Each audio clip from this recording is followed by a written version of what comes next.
اعوذ باللہ من الشیطان الرجیم بسم اللہ الرحمن الرحیم الحمد للہ رب العالمین والصلاة والسلام علی اشرف الانبیاء والمرسلین وآلہ الطیبین الطاہرین المعصومین ولعنۃ اللہ علی اعدائہم اجمعین اما بعد فقد قال اللہ تعالی وتبارک فی القرآن الکریم بسم اللہ الرحمن الرحیم ان الذین آمنوا وعملوا الصالحات واقاموا الصلاة وآتوا الزکاة لهم اجرهم عند ربهم ولا خوف علیہم ولا هم یحزنون صدق اللہ العلی العظیم اللہم صل علی محمد وآل محمد وعجل فرجہم۔ سورہ بقرہ کی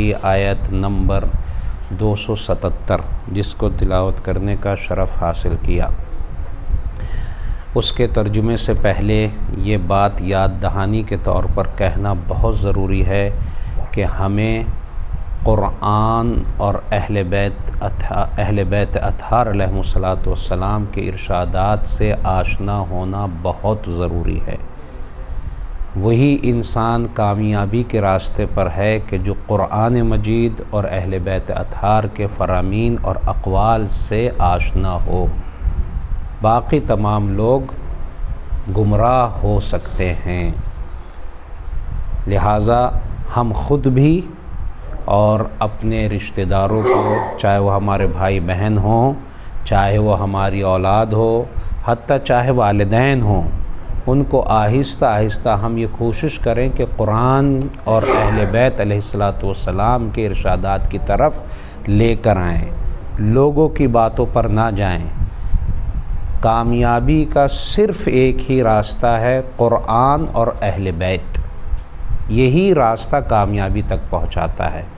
اگر ہم نے اہل بیت کو چھوڑ دیا، صرف قرآن کو لیا، تب بھی ناکام ہیں۔ اگر ہم نے قرآن کو چھوڑ دیا، اہل بیت کو لیا، تب بھی ہم ناکام ہیں۔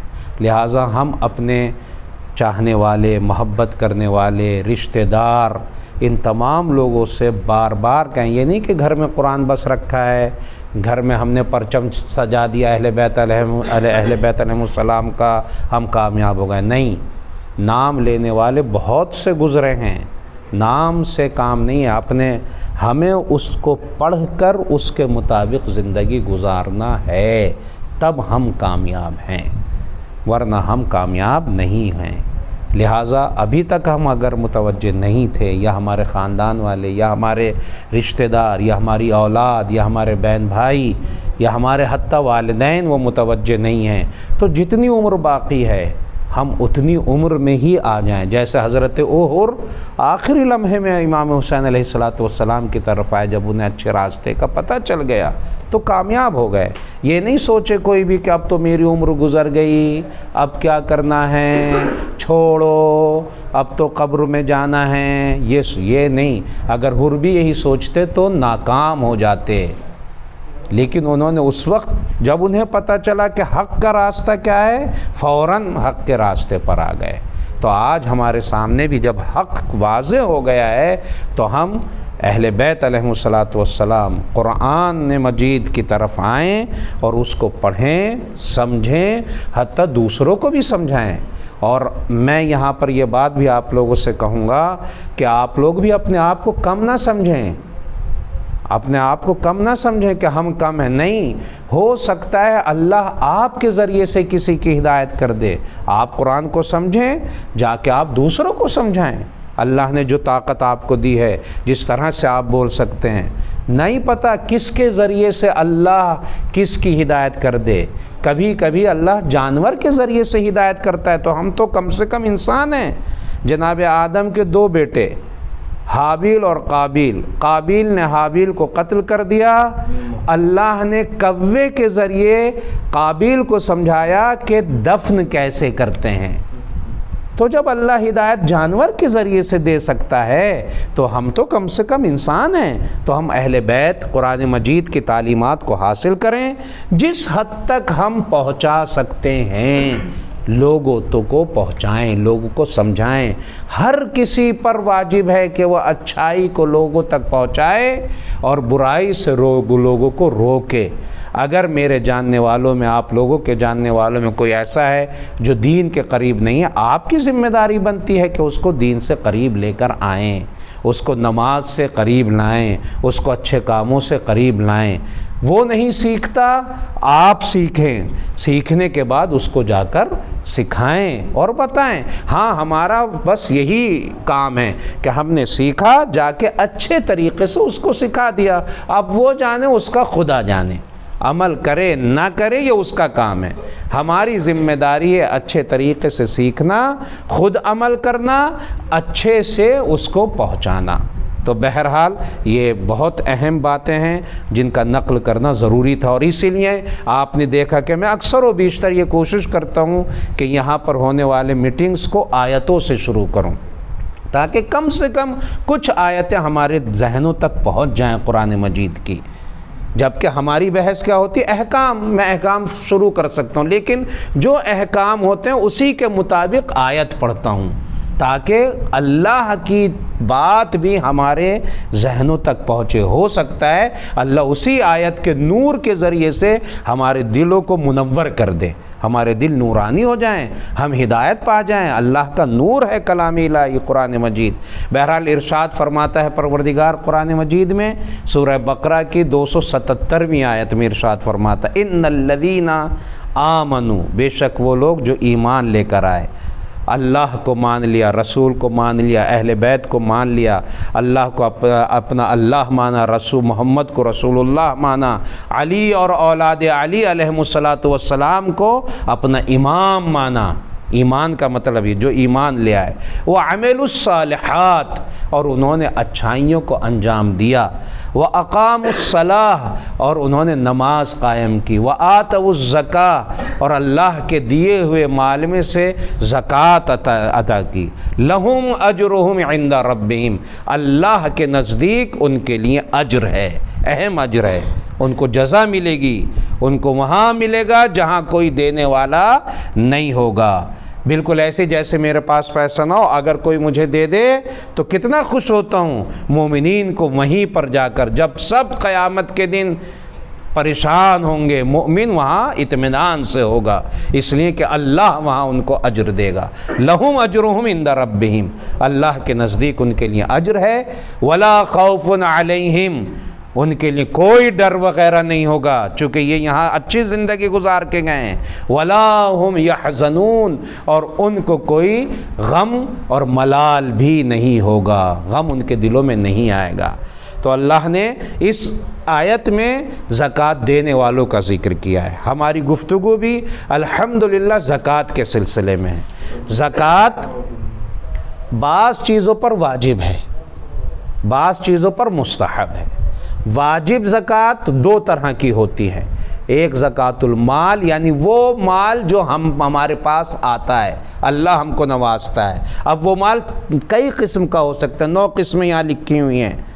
مال جو آ رہا ہے کئی طریقوں کا ہو سکتا ہے، اس پر واجب ہے۔ ایک فطرہ ہے، جو انشاءاللہ فطرے کے سلسلے میں ہم بعد میں پہلے بھی گفتگو کر چکے ہیں، پھر بھی ایک مرتبہ اور گفتگو کریں گے انشاءاللہ۔ آج ہماری گفتگو زکوٰۃ المال میں ہے۔ پہلے میں فہرست وار گناتا ہوں زکوٰۃ المال کیا کیا ہے۔